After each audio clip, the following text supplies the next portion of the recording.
Welcome to Assembly Calendar. I'm Mike Friesen. With us for our program today, Assemblyman Steve McLaughlin. Steve McLaughlin represents the 108th Assembly District in New York State, an Assembly District that includes Rensselaer, Albany, Columbia, and Greene counties. And we want to thank you folks all throughout the Greater Capital District region for joining us for our program today. And Assemblyman, it's a pleasure to have you here. Thank you very much. We got a lot to get caught up on do. since our last taping. Since then, there's a state budget in place. Yep. A hugely significant event, even more so by the fact that it's on time, which the people really do care about. They do. This is not solely a media-driven craze that happens each year here in Albany.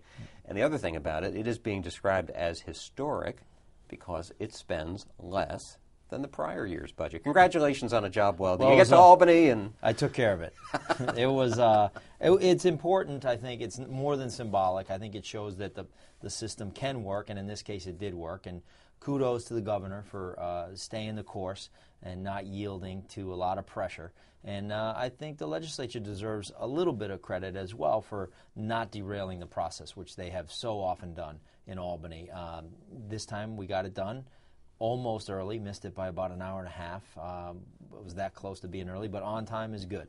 And it's a painful budget. It's not a joyous budget, obviously. It makes some tough, painful decisions, but those decisions have to be made. This is simply a case of we have to get this state back on track, and this budget begins that process. But I view it as step one. I've heard a lot of legislators, like you just did, give kudos to the governor. That's unusual for a couple of different reasons. One is the legislative and the executive haven't always played well together in the sandbox. The other being yourself, a Republican member of the legislature, and he's a Democratic governor.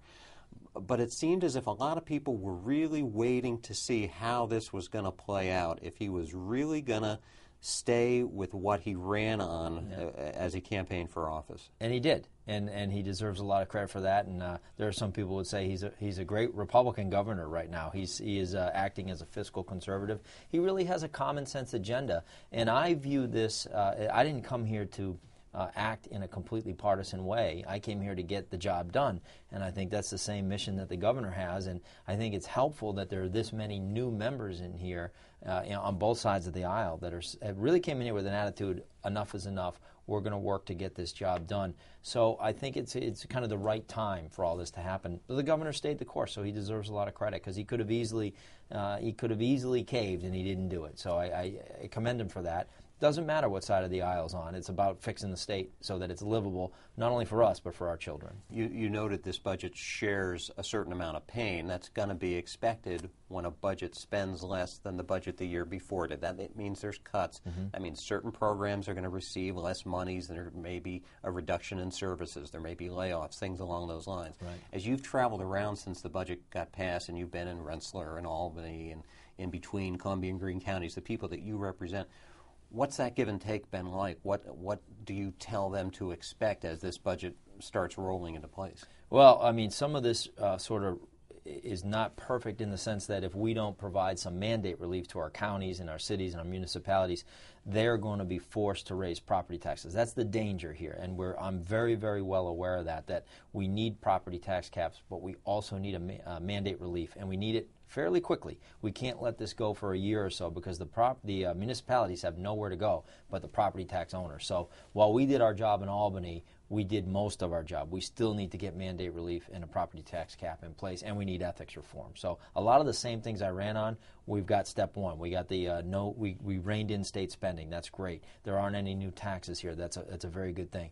But we do need to get some mandate relief going. So what I say to my municipalities and my people out there, if you will, is it's not perfect, but it's a very good first step. I've been attending a lot of school board meetings, and that's where really there's some obvious pain that we're going to go through here.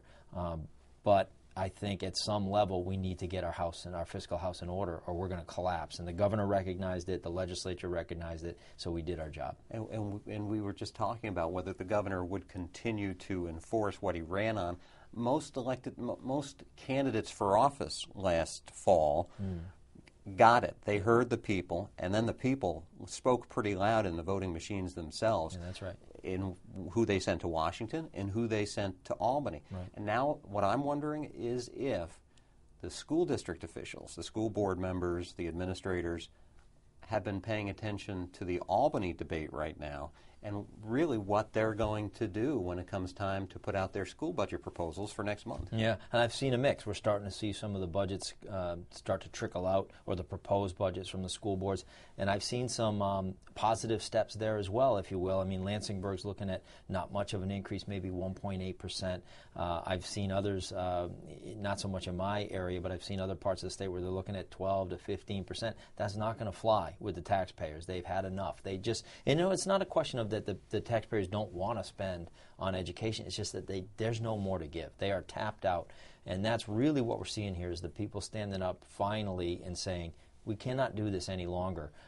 We've overspent, we've overtaxed, we're in a state in decline because of it.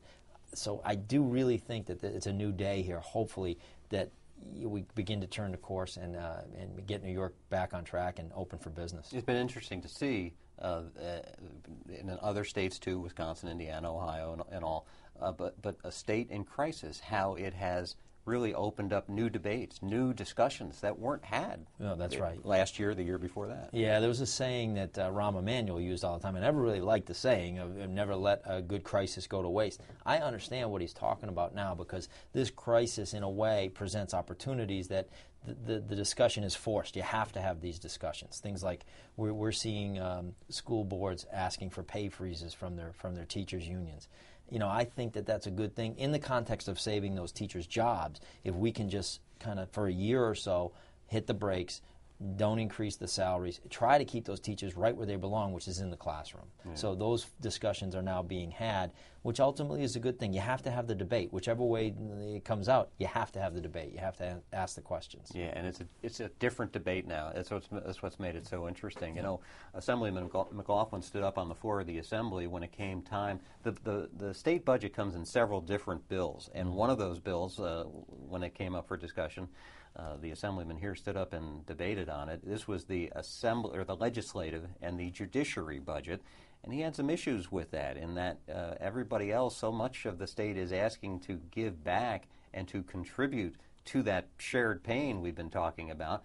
He didn't feel that necessarily happened in this legislation. Let's take a look, and we'll be back with more of our discussion on Assembly calendar. This is a difficult bill to vote on, as has been every bill today, and I've struggled with this one quite a bit. I've actually gone back and forth a few times. What bothers me greatly is the fictitious numbers that we're dealing with in this bill. There is no way we're going to collect $250 million worth of revenue from the Indian reservations. It's a $250 million hole in our budget. That bothers me greatly. The other thing that bothers me is the cost shift to the counties and the schools. We are shifting $50 million or so, split between the counties and the schools. So for those of us that care quite a lot about the unfunded mandates that are crushing our counties, that is very troublesome to me. However, there is enough here that I have to kind of swallow hard and say I can vote in the affirmative for this, because there is enough restoration, there is enough to get through, I believe, and I agree with my colleagues who say this is the beginning, hopefully, of a turnaround for New York State. So while I'm reluctant to do so on this particular bill, I've supported every bill we've seen today, I will vote in the affirmative on this one. But for the record, to base a budget on what we know to be fictitious is not a good way to run a budget. There's $250 million here that we are never going to see. And that was a different set of concerns you had about one of the budget bills. That was not the legislative and judiciary budget bill. That was the aid to localities, where you had some concerns about whether the state is really going to see on the revenue side what it says on paper you think you're going to see. Yeah, well, they're claiming, they're once again claiming there's going to be some Indian revenue, if you will, from gambling and cigarette taxes. Well, we haven't seen that ever, and I didn't agree with putting roughly $250 million worth of so-called revenue into a budget that I don't believe we're going to see. So I think it was the wrong way to go. That being said, it was kind of a damned if you do, damned if you don't kind of moment, because if you vote no against that, you're really you're voting no on restoring the funding to education as well, which was, I think, vital part of what we were trying to do there, was trying to get some money back to the classrooms and to the schools. So it was one of the, I wasn't happy with that vote at all, but I felt that in the whole, I had to kind of go in the yes direction, but it wasn't certainly something that I was very happy about. And we've queued up now that other piece of tape, and this is the legislative and judiciary budget, and this is where the Assemblyman didn't seem to think, again, that shared pain was actually being shared by all parties involved. Let's go back to the floor of the State Assembly. This sends a very bad message to the people of New York. We've just asked them to go through hell with this budget. Tough choices, hard choices to be made, and to find that the governor said that this state government is going to cut spending by 10%. Well, we don't see it in our chamber. I just think it sends the wrong message. We couldn't even find 1%, 2.1 million, something to show that we're leading by example and that we're willing to take some of the pain ourselves. So I'm proudly voting in the negative on this bill. I think we're sending the wrong example, and I encourage everybody to take another look at their vote. I think we need to find a way to shave our own costs and kind of a physician heal thyself kind of thing. We need to lead by example. Thank you. I'm going to say it's got to be a little bit overwhelming your first time through this process to have this huge $130-some billion in spending. Yeah. And, the bills are all like this big, and, there's some good things, some really good things in there. Right. There's some things in there that maybe really aren't so good. Right. You've got to make those decisions. You do, and it's very hard. And our staff does a phenomenal job of trying to break that down for us, because it's not humanly possible to read that quickly. I mean, 1,300 pages, you're just not going to read it that fast. So, but we did do a lot of study, and really on the governor's budget when it first came out, read through the whole thing cover to cover, tried to get our arms around all the amendments that were going on, did the best we could. But yeah, it can be a little bit overwhelming. You do the best you can, and there was no, you could get criticized for voting yes, you could get criticized for voting no, but in the whole, I felt that the governor deserved to get this budget through.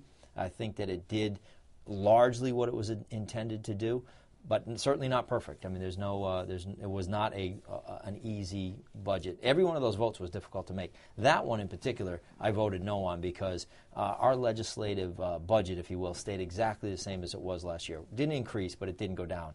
So it's $219 million to run this legislature. I felt that we should have stepped up and done something. Now, other members have said, well, we've taken cuts in the past as far as legislative spending. Yeah, but we didn't do it this year. And this was the year to really send the message to say, we're going to cut something. As I say, something, could we find somewhere to cut? Assemblyman Tedisco talks a lot about going paperless. There's an area that you can save close to $13 million a year. We should be walking around with iPads and laptops and reading our bills there and trying to save a bunch of money that way. So there are things we can do. I wasn't happy that we didn't achieve any savings at all, and so I voted no on that one piece of the budget. Maybe if those bills weren't such dry reading, maybe if you could get Tom Clancy to write those bills or something like that, that would make it a little bit better. Yeah. We've got about a minute left. Okay. A lot of upstate New York taxpayers have heard about and like the idea of a property tax cap. That goes to what we were talking about before, how our school districts going to react to the cuts in aid to localities and cuts to school districts. That's not included in this budget. It is not. Hopefully we're going to see it soon. I really hope we're going to see something in the short term. I believe the governor is focused on that. I also think he's focused on pension reform and ethics reform as well. But it's so needed for the people of upstate New York. We're 76% higher than the national average on property taxes. That's simply out of control, and the people don't have any more to give. So it's vital that we get something done to rein in the spending. It isn't perfect either. A property tax cap certainly isn't lowering taxes, but at least it's putting a harness on what's been a runaway horse, if you will. And if you're going to do the property tax cap, you've also got to do something about mandate relief, or how much the state asks of the school districts or localities. Absolutely. They go hand in hand, and I've got a bill that does that. It's one of the few bills out there that links property tax cap with mandate relief. We've seen a lot of bills with a property tax cap and a lot of bills with mandate relief. This bill links them, so I hope it gets to the floor. If you folks watching want to reach out to your representative, you get a hold of Steve McLaughlin at his office in Castleton. 479-0542 is the phone number, or drop an email at the address you see right there on the bottom of the screen. He would like to hear from you. And Assemblyman McLaughlin, thanks for joining us for our program today. My pleasure. Thank you. Thank you, folks, for spending your time with us as well. We'll hope to see you all soon for our next edition of Assembly Calendar.